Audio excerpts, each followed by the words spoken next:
This podcast is part of the Big Heads Media Podcast Network. Go to bigheadsmedia.com for more great podcasts.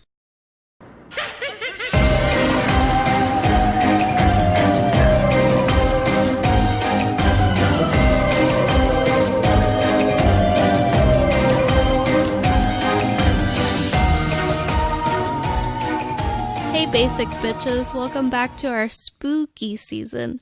Do you like curling up with a blanket and a movie on a fall October night?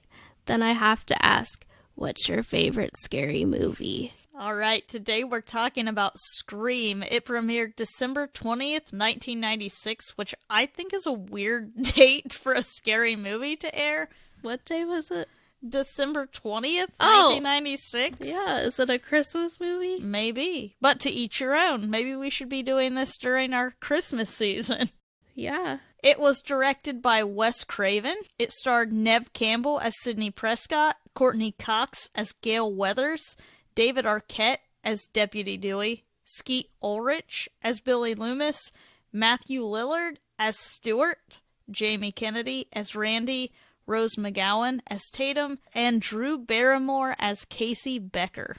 The plot is, a year after the murder of her mother, a teenage girl is terrorized by a new killer who targets the girl and her friends by using horror films as part of a deadly game. This movie opens up with a very infamous scene of Drew Barrymore making popcorn and putting on a scary movie. She receives a phone call, which she assumes is a prank call, or she thinks it's a wrong number at first, and the caller calls back. She starts to assume it's a prank call. The caller keeps asking her what her favorite scary movie is. They go back and forth about scary movies for a while, until she tells him she needs to hang up. She hangs up, he calls her back and says, "If you hang up again, I'll gut you like a fish." This opening scene scared the shit out of me as a child. For a backwoods teenager, and I'm not even sure I was a teenager at this point. There's no way I was. I was young. We didn't have caller ID. Literally anybody could call and pretend to be somebody else. Don't answer the phone if you're home alone. Just hang up. Yeah, hang up! Casey humors him for a little while, even after this. I mean, she's scared. You can tell that she's scared. But they go back and forth with this little trivia game until she realizes that this is for real. He has her boyfriend tied up on the back porch, and he's threatening to kill him if she gets even one question wrong.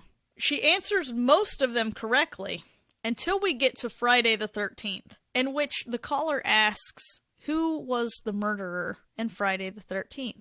And she says, Jason Voorhees. That is technically incorrect. Jason is not the killer in the first Friday the 13th, his mother is.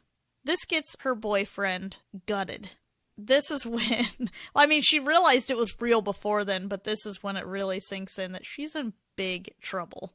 Mm-hmm. She's been locking the doors, but he breaks in and he's chasing her around the house. Her Jiffy Pop is burning, which is a crime in its own. Have you ever had Jiffy Pop? Only when we were camping. It's amazing. I don't remember, but popcorn in general is amazing. Yes, it's so light and airy and it makes so much. It's fun. Yeah, you don't imagine it being that much, but it makes a lot. Yeah. Oh, have you ever made popcorn from just the popcorn seeds and on the stove? The popcorn Okay, that seeds? sounded really stupid. Sorry, kernels. I couldn't think of what they were called. That's okay. Have you ever made them on the stove though, without a popcorn maker? My friend Kara taught me how to do that. I didn't even know you could do that. And she taught me how to do that in college. And I thought that was really cool. It is cool. There's an episode of Bob's Burgers where he does that in home ec. Oh, yeah. The kids flip out. Yeah. Yeah, so her Jiffy Pop is catching on fire. She's running from this guy. She runs outside and she sees her parents. They're coming up the driveway. They have a long-ass driveway. She's trying to flag them down, and in the meantime, Ghostface, the killer, stabs her. It's really sad, like, the next few scenes where the parents come in and they can't find her. They're flipping out. The windows are broken. The kitchen's on fire. They're running upstairs thinking, she's passed out or whatever. She's not up there. Her dad goes to call 911. Maybe it's her mom. One of her parents goes to call 911, and you can hear her gurgling and, like, asking for help on the line because she hasn't hung up the phone. She's been on the phone with this guy the entire time. So they know that their daughter's in trouble. They run out, and she is hanging disemboweled from a tree in the backyard. I don't know who the actress is who plays her mom, but she does a really good job with anguish. Yeah. The other reason I love this scene is because this was what kind of set other franchises up to do something similar, where they got Drew Barrymore, who was a big name, to be in this film, and they put her on the movie poster. I think everyone pretty much thought that she was going to be the main character, and they killed her within the first 10 minutes. I'm not sure at this point that very many people knew who Neve Campbell was. Probably not. After this scene, this is when we are introduced to Sidney Prescott. She's in a room, typing on her computer. She hears something at her window. She goes over to check. Her boyfriend, Billy, scares the shit out of her, and probably everyone in the theater who was watching the movie. Yeah. He jumps up, climbs in. He starts making all of these comments about how their relationship started off hot and heavy, rated R, on their way to an NC-17 rating, and now they're back down to PG-13. I don't know. He's a creep from the very beginning. He is a creep. His hair is too greasy. I hate that. Yuck.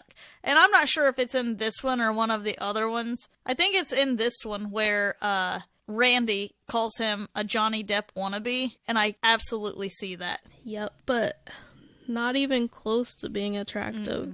No. Johnny Depp, I think, is attractive. Yeah, I can see it. He's not my cup of tea, but I get it. Yeah. So he's pushing her a little bit. They're laying on the bed, and they're dry humping, whatever you want to call it. Her dad starts to walk in. Thank God she's got doors that are like Laverne and Shirley's with the... Yeah. He opens it and the closet door catches it. He's asking what's going on. Her boyfriend hides and she opens the door. He tells her that he's going out of town for a little while and asks her if she's going to be okay. And she says yes. And he lets it go. I think the reason he came was because she screamed because her boyfriend scared her. Yeah. And she assures him everything's fine. She shuts the door. Billy stands up. She tells him that he needs to go. But before he goes, she does flash her boobs at him. So he got a little bit of something. That's really weird to me. Like, I never remember flashing my boobs at my boyfriend. I don't think I've ever flashed my boobs at anyone. No. I've had, like, friends flash me, like, to try to burn my eyes out of my sockets, I suppose. I don't know. But, like, you don't do it in a sexual manner. It's like mooning somebody. Yeah. Mooning is funny, I think. Yeah.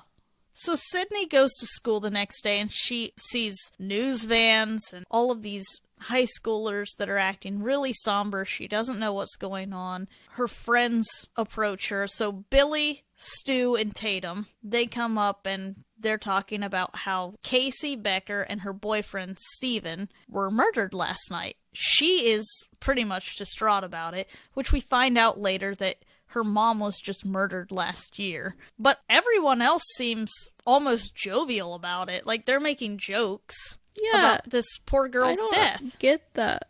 Me either. Like, throughout the entire movie, they're always just, like, carefree. They're not even scared. Like, the kids at the high school. Yeah. They seem just like, oh, it's no big deal. Well, and part of it, I think, is just kids are jerks, for one thing. True. But in the other sense, teenagers think they're invincible. They always think it's never going to happen to them.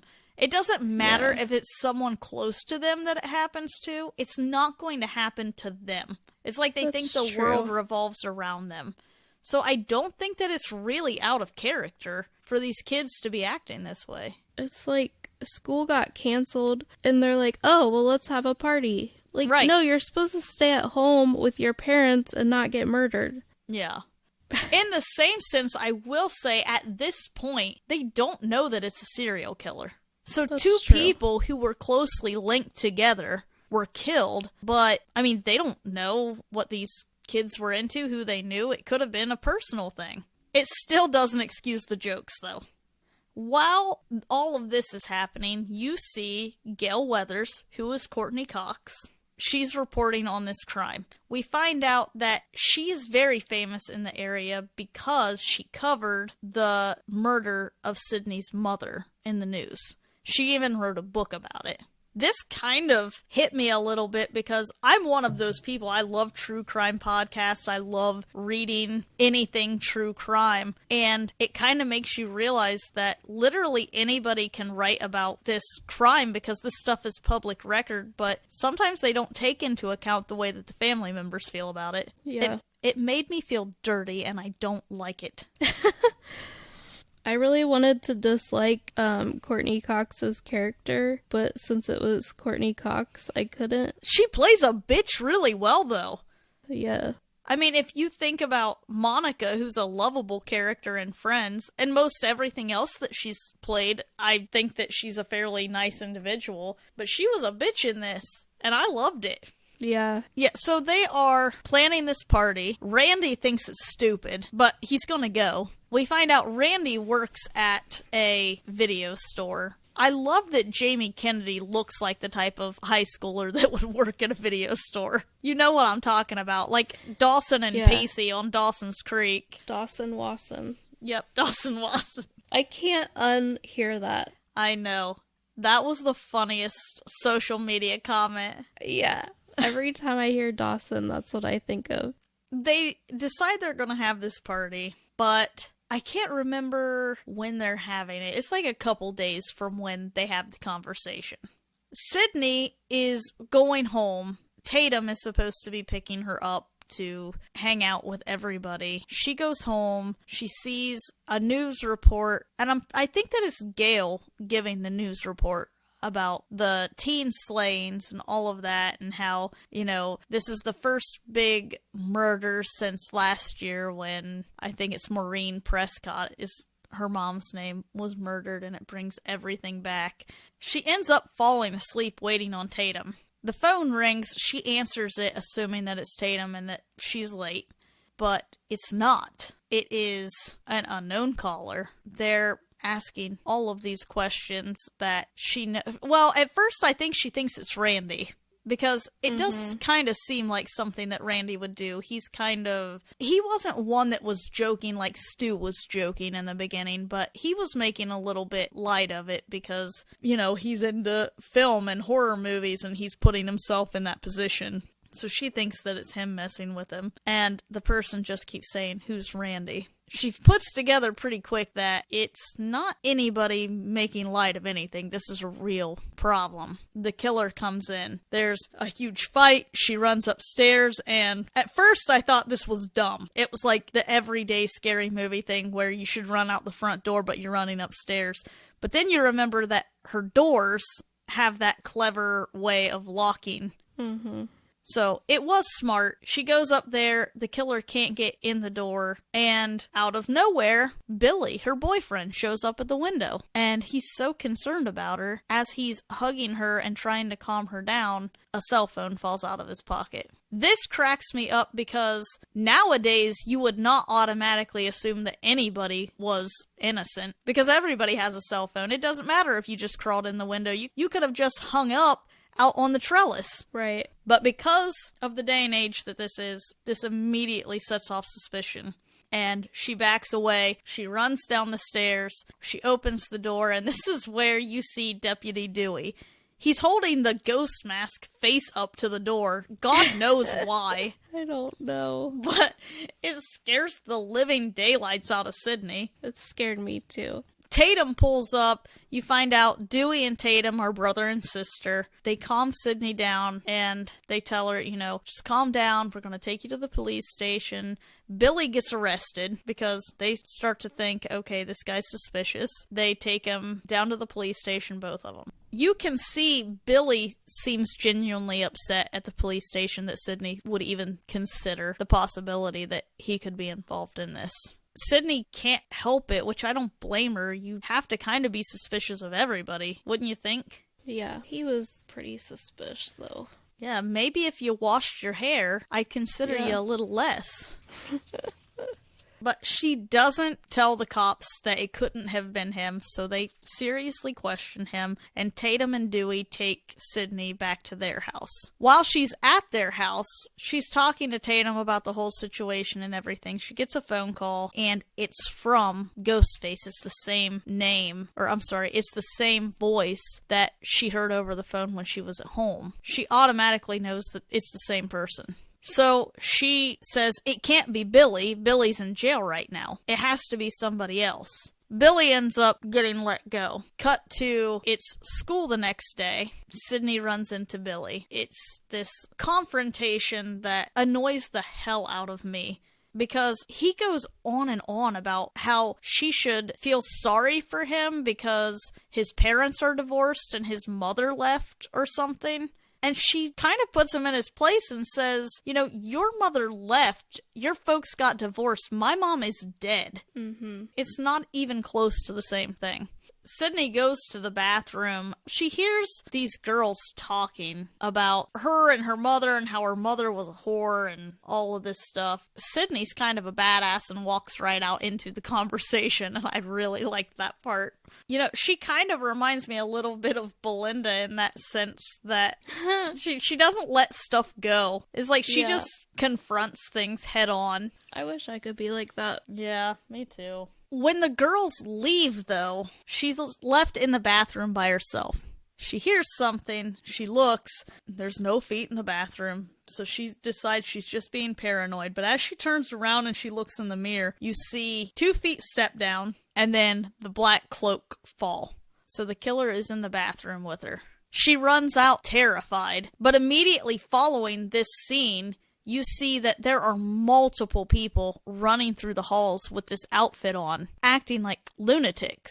Mm-hmm. And this goes back to teenagers. It's like that My Chemical Romance song. Teenagers scared the living shit out of me. Nothing phases them. Yeah. We see the Fonz.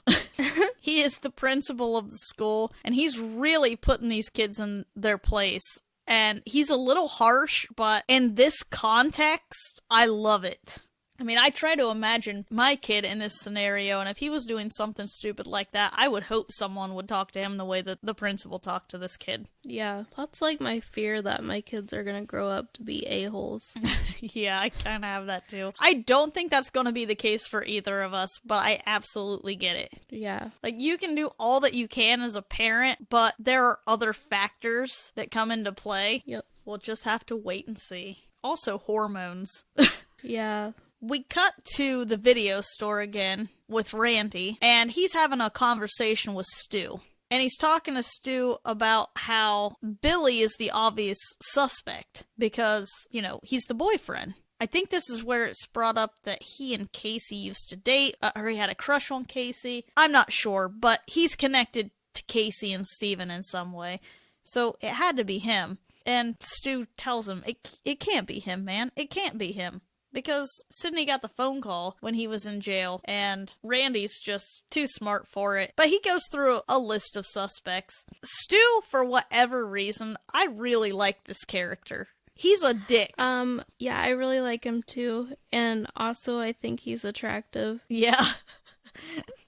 I don't know. He's a complete dick, but he's funny at least. He's kind of like Stifler in American Pie. Yes, and he has really crazy facial expressions, and he always sticks his tongue out. And I really like the way that they dress that character too. It's like typical 90s fashion. Yeah. So, I don't know. This is where we find out that they're having this big party. It's at Stu's house. Everyone's invited. Sidney doesn't want to go at first, but she's talked into it, and she goes with Tatum. Gail Weathers finds out about this party. She decides that she has to go. Like, what if something happens? She's a good reporter. She has intuition that she needs to be at this party because there's this big curfew that all of the kids have to stay in. And I guess kind of they are, but they're just not at their own home. Right. Her interaction with the cameraman, again, she's just a raging bitch. Yep. Dewey is there because, he's a cop, and he knows that all these kids are going to be there, so he's just keeping an eye on everything. Also, his sister's going to be there. I think he's a good brother. Yeah, he seems like it. You see a little bit of flirtatious behavior between Gail and Dewey. At first, it's kind of like, oh, okay, Gail's just doing this to get information from the case because he's a police officer and she's a reporter. You start to see that there's a little bit of sincerity in it, though, that she does think that he's cute. And maybe it's just because there actually was some amount of attraction because, as we know, Courtney Cox and David Arquette got married and were married for years, had kids together. Yeah, I was wondering I was going to ask you if they were married at this time. I don't know that they were married at this time. I think they met while filming this movie. Okay, that's cute. We see all of the partygoers are watching the movie that we covered last episode. Yeah. Halloween. They talk about Jamie Lee Curtis's boobs a lot in this movie. I mean, I talk about Jamie Lee Curtis's boobs on a daily basis, so I get it. The thing that I don't understand is, I get it because she was the Scream Queen, but it's Halloween. She doesn't show her boobs in that movie. No. And I don't know if I completely missed it or what, but I've seen the movie Prom Night, and I'm pretty sure that she's in a bra, but I don't think I saw her boobs in that movie. I don't know. I watched it on Amazon. Do they edit stuff out? They don't do that, do they? I don't think so. I don't know. Maybe I was really tired. That was kind of a weird movie, too. Prom Night, have you seen that? No. There's a lot of disco dancing in it. A lot of it. It wasn't horrible, but it wasn't the greatest. Back to Scream. They're watching Halloween, and this is where we get the famous monologue of the rules of a scary movie. We touched base on this in the last episode, too. You can't drink. You can't do drugs. You can't have sex. Only the virgin survives. My favorite, because it is brought up immediately following, you never say, "I'll be right back." After he says this, Stu says, "Man, I'm sick of this. Does anybody want a beer?" Randy says, "Yeah, get me one." He says, "Okay, I'll be right back." To this day, my wife cannot stand to say, "I'll be right back," because she thinks she's going to get murdered, I suppose. Oh my if gosh. she says it. I have to watch scary movies by myself all the time because she's afraid of everything. I have a rule to add to this. Don't try to escape through a kitty door on the garage. That was terrifying. Because the next scene is Tatum she goes out to the garage to get a beer, and Ghostface is out there. She thinks, and I want to say stupidly, thinks that this is one of her friends playing a trick, but considering the entire movie, we've heard them making fun of this, and we've seen kids running down the hallway being stupid. Yeah. I mean, it's not a far jump. She doesn't want to look like an idiot and be scared when it would end up being one of her friends. So she stands her ground for a long while, and she says, "Stu, I know it's you. Billy, I know it's you." And she ends up getting her arm cut. And that's when she realizes, oh fuck, this is for real. She's trying to run out. The garage door isn't working. I don't know if the power box or whatever it's called. Oh, I just assumed that Ghostface was messing with it. That's why it wasn't working. Well, it was, but it wouldn't work. I think that he flipped a switch or whatever. Oh, okay. So it wouldn't go up. She sees the dog door and thinks, that's how I'm going to get out. I don't even think she got past her boobs. Yeah, her boobs were pretty big. Ghostface decides he's going to roll up the door on her, and this is what leads to her death. It, snaps her neck, and she dies. This Pretty gross. would not happen. That garage door could not hold the weight of a full-grown person. It would have broke the door. Yeah. She still would have true. died, don't get me wrong, because she still was stuck in that door. She wasn't going to get away from him. It was an unrealistic kill, but a very memorable one. Yeah. And the only reason she went out there was because Stu told her to get him a beer. She should have told him to get his own damn beer. Right? Fucking patriarchy. She said, "What am I, the beer wench?" or something like that. We see Sidney and Billy are up in the bedroom, and they're having their makeup conversation. She can't believe that she accused him, and, she wanted to make it up to him somehow, and I guess that the only way that he could think that she can make it up to him was sex, because, he's a teenage boy, and he's that type of teenage boy, so that's the only way that she could repay him, and she does. Have you learned nothing, Sidney? I guess she missed that monologue, though. Yeah. Should have stayed a virgin. Billy should have, too, because immediately afterwards, Ghostface comes in and slashes him up. She screams, and she runs out. She gets away with no cuts or anything, but she gets to the door. It's like an upstairs window. She climbs out. She jumps down. When she jumps down out of the window, she sees her best friend hanging from the garage door with her neck snapped.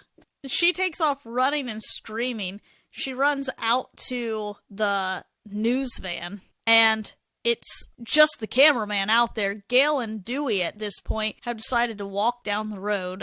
They're just having a romantic stroll while all these kids are getting slashed to death. Mm-hmm.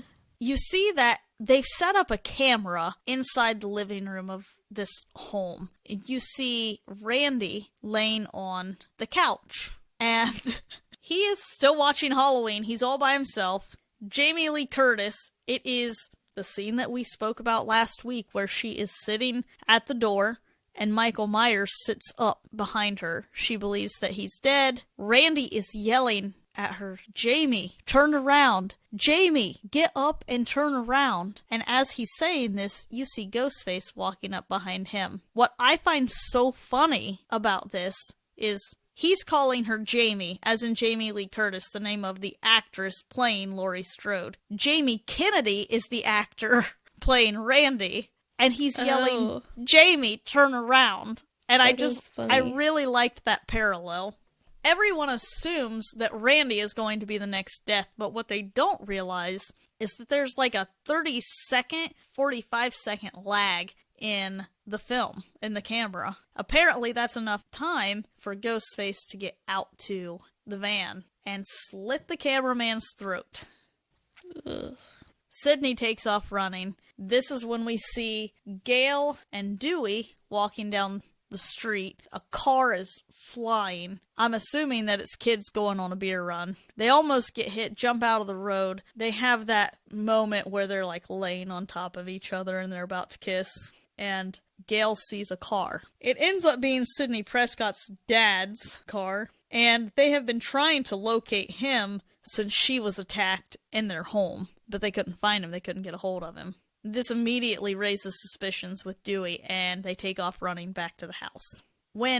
As they're running back to the house, we see Sidney. She's in the house. She is with Randy, I'm assuming.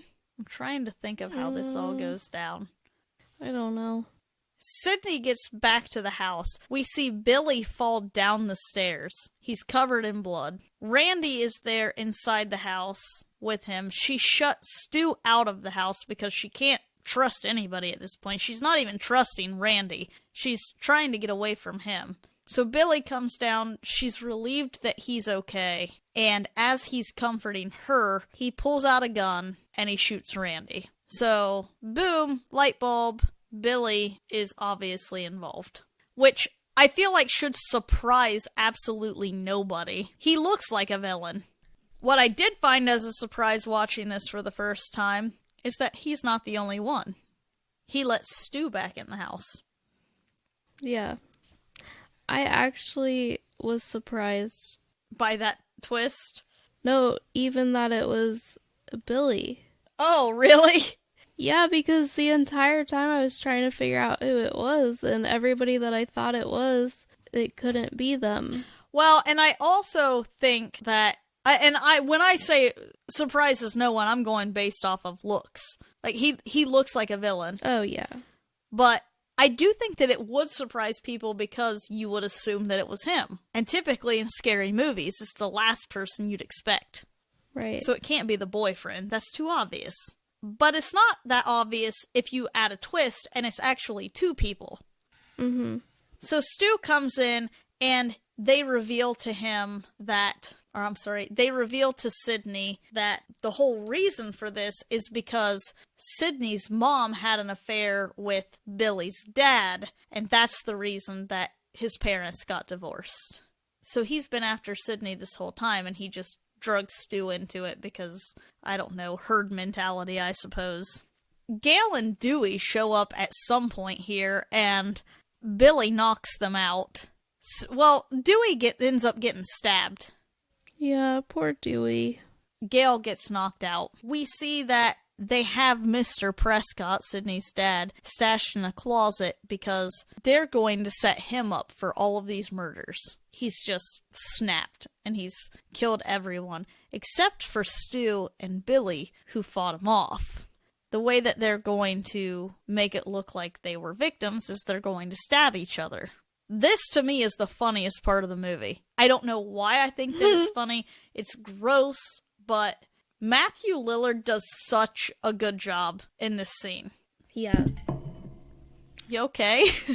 Yeah, I keep hitting the microphone with my headphones.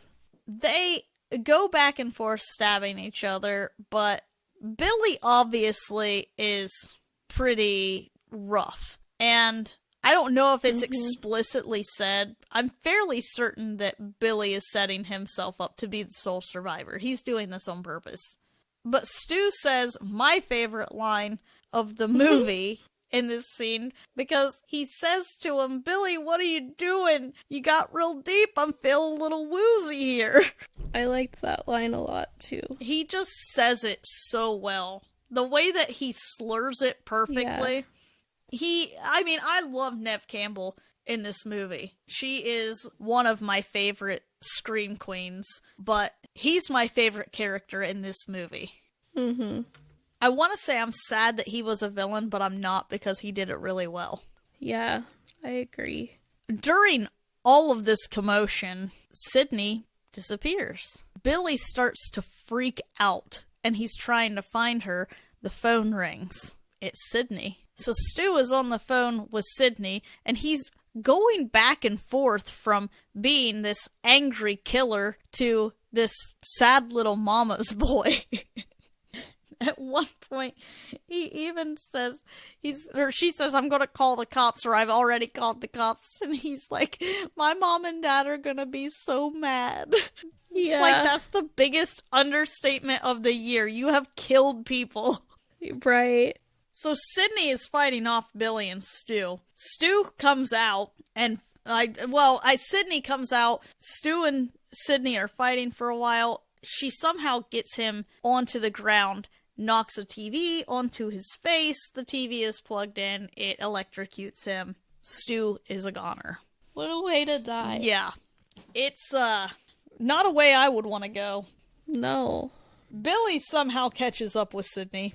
It looks like Sidney's about to meet her maker when Gail Weathers comes in. She has a gun pulled on him. The first time that Gail gets knocked out, she has a gun, and she goes to pull the trigger and the safety's on. So he knocks her out. This time, Gail shows up, and she didn't forget the safety. So she shoots him. She saves the day. So the bitch got shit done. Just want to say. They're sharing a moment. It turns out Randy's alive, which is great. As all this is going on, Sidney's dad comes out of the closet where she shoved him. It scares the living daylights out of everyone. They're standing over Billy, and they think that he's dead. But of course, as in as with every scary movie, he comes back to life. Sidney shoots him in the head. He's dead. The movie ends with Gail giving her report on the entire incident. We also see that Dewey is alive. We thought that he was dead, but he's still alive. He just got stabbed. The movie just wraps up with, this massacre that happened in this farmhouse on this night. You can kind of see that this sets itself up for a sequel, which ends up being a trilogy, and then they released a fourth one, and then there was an MTV show about it. But yeah, that's the whole movie. It's pretty much your basic slasher film, but it gets everything right because as much as it is a horror film, it's also a comedy. Yeah. That's one of the things that I loved about this movie was, as a kid, I was really afraid of scary movies and, I never wanted to watch them. But I was able to watch this one because it was also funny. I actually really, really, really enjoyed this movie. Yeah, it's good. I mean, I don't like scary movies. I'm taking a bullet for you guys by watching these, but I really enjoyed this one. This is one of my favorites. I think that it goes Halloween and then the Scream franchise. I'm a big fan of all of them. I don't know what it is. It follows the same pattern in every movie, but yet it still works somehow. Mm-hmm. Yeah, I had, suspected basically every guy in the movie as the killer, and so it was good because it kept me guessing, and I didn't have it figured out. Yeah, I was the same way the first time I watched it. I didn't really know what was happening, who was the killer. It was just all around a good movie. The thing that I don't understand is, with it being as funny as it was on its own, then they released Scary Movie, which was kind of the parody to this show. I mean, it also parodied other scary movies, but it was Scream was kind of a parody on its own of scary movies. Yeah. So it seemed weird to have a parody of a parody. Yeah, it's a little redundant. Hi, everybody. I'm RJ Metzger. And I'm Rachel Metzger. And we're the Skeptical Skeptics. Each week we talk about all the crazy things in the world, ranging from the paranormal to Bigfoot to UFOs. And we look at it from the perspective of the believer, the skeptic, and everything in between. So come check us out on the MSC Podcast Network. Or go to skepticalskeptics.com and follow us at SkepSkepPod on Twitter, Facebook, and Instagram.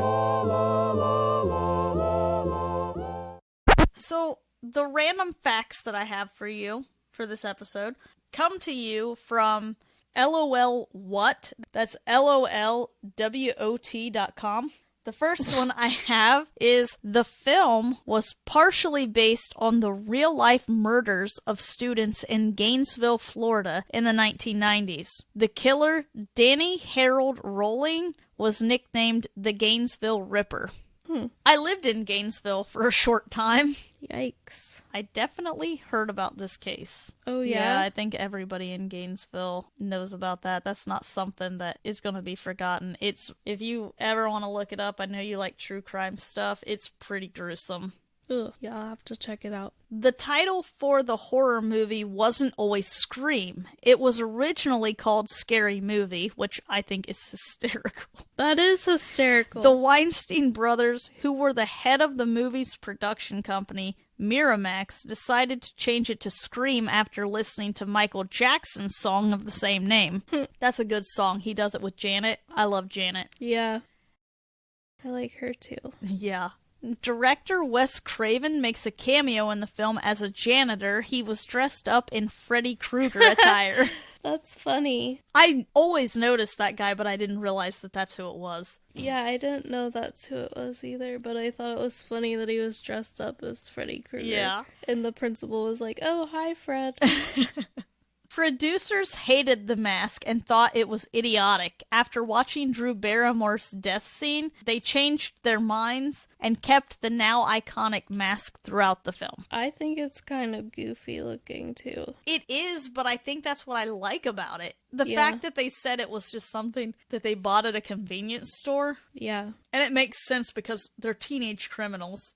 That's true. The famous Scream mask is based on the famous painting The Scream by Edvard Munch. Freddie Prinze Jr. auditioned for the role of Stu. That role, of course, went to Matthew Lillard. But I have in my notes, Freddie Prinze Jr. did fine in I Know What You Did Last Summer. I don't think that was the role, or the Scream role would have been for him, though. Right. Because it was just a little too goofy for Freddie Prinze Jr. Yeah. Did you know that Matthew Lillard still does the voice for Shaggy in, like, the newer the cartoons? Yeah. Yeah. I love it. That's probably why he's too busy to tweet me back. Probably. The last party scene where Jamie Kennedy's character Randy gave his famous How to Survive a Horror Movie speech took 21 days to film. In reality, the scene only lasted for 42 minutes. Why did it take so long? I don't know, but honestly, and I noticed that, like, as we're recapping, that party scene is the majority of the film. Yeah, that's true. So, I mean, 42 minutes of a horror film is quite a bit. That's like half the movie. Yeah. The iconic opening scene in Scream with Drew Barrymore only took 5 days to shoot. Drew's character, Casey, was on screen for just 10 minutes. Huh. Again, I think that's genius. It is, but do you think some people kind of felt cheated? Oh, yeah. It's like Halloween Resurrection, where you find out Jamie Lee Curtis is in it and she dies immediately. I'd have walked out. Yeah. The film showcased that the killer calls were coming from anonymous people. After the release of the film, the sales for caller ID in the 90s skyrocketed. I bet. Yeah. I don't know about you, but I did prank phone calling all the time. I don't think I ever did. Oh, I was bad about it. Real bad. Like, got the cops called on us bad. Oh my gosh. Like, we weren't threatening people, I just want to be clear, but, like, we would call businesses and it was kind of harassment. David Arquette and Courtney Cox first met while working on the film. The two later married and had a child. They are, however, divorced now. Janine Garofalo was supposed to play Gale Weathers, but she turned down the role. I think that would have brought a different type of feel to the character. I don't know who that is. Janine Garofalo, she's a comedian. She has a very dry sense of humor. I love her, but I just don't know how I would feel about her in this role. Because it's not really a comedic role. Right. So I feel like it turned out the way that it should have. During her scenes as Casey, director Wes Craven told Drew Barrymore sad animal cruelty stories to keep her crying on camera. Oh my gosh. Drew Barrymore is an activist for animal rights. That's mean. Kevin Williamson wrote the full-length script for Scream in the course of 3 days. He even took time to write the screenplay for potential sequels. Do you remember the name Kevin Williamson? No. He's the creator of Dawson's Creek. Oh. And he hung Scream movie posters in Yes. Dawson's room, yeah. Yes, I remember. Scream was originally given an NC-17 rating due to its horrific and gruesome scenes. After much needed editing, it was eventually given a rating of an R rating. The person on the other end of the phone was veteran voice actor Roger L. Jackson. He's also known as the voice of Mojo Jojo in the Powerpuff Girls. Mojo Jojo! Yep. That's funny. And last but not least, Scream was released a week before Christmas in 1996. It made over $100 million in the U.S., making it one of the most profitable horror films of all time. Wow. It amazes me that a film like that, released around Christmas time, made that much money. Right. That's so crazy. You want to do social media? Kaylin Hall says, it's not exactly my favorite moment, but no one can forget the garage door death. Yup. Lindsay Sigmund, I like how they are watching a scary movie and listing off rules of what not to do, but people keep breaking the rules because they don't realize that they too are in a scary movie. Elizabeth Hall, when Shaggy gets stabbed voluntarily in the end and whines because his parents are gonna be so mad. That's funny. Cody Hammond, the garage door scene made me LOL. What? Okay, but I can kind of see it. It's kind of ridiculous that she gets stuck in the doggy door. Yeah, okay. It's like Winnie the Pooh and the Honey Tree. Yeah, I guess. I just thought it would be a horrible way to die. I mean, it would be, but it's also very improbable. So it's Yeah, okay to true. laugh at it. Okay. Yeah, so that's all we have for you guys. Stay tuned next week when we will be talking about It, the miniseries. Okay, what do you mean by the mini-series? So, the original It was actually shown in 2 parts on, I think it was HBO. So, it's not, like, the new movie is shown in 2 parts as well. But instead of it being, like, a feature-length film, it's actually shot in 2 parts and was released a week apart from each other. So we're watching the original? Yes. Okay. Part 2 of the new one hasn't even been released Ugh. yet. It will be soon. It will be soon. But that's not the one that was voted a favorite. Okay. I have it on Vudu. I'm a little bit nervous about watching that one. It's one of those that it's creepy and you can see where it was really scary for its time, but it's not super scary compared to today's. I'm scared for the witch. Chad says it's not that bad. Well, I was scared doing my research But on it. he likes scary movies, so what does he know? Yeah. So yeah, stay tuned for that, and we'll see you next time. Bye! Bye! To interact with us and have your responses read on the show, follow us on Facebook and Twitter at the Faves of Our L1, and join us on Patreon for bonus content and special merchandise at patreon.com/thefavesofoural1. That's the Faves of Our L and the number 1. You can also email us at thefavesofOurLives@gmail.com.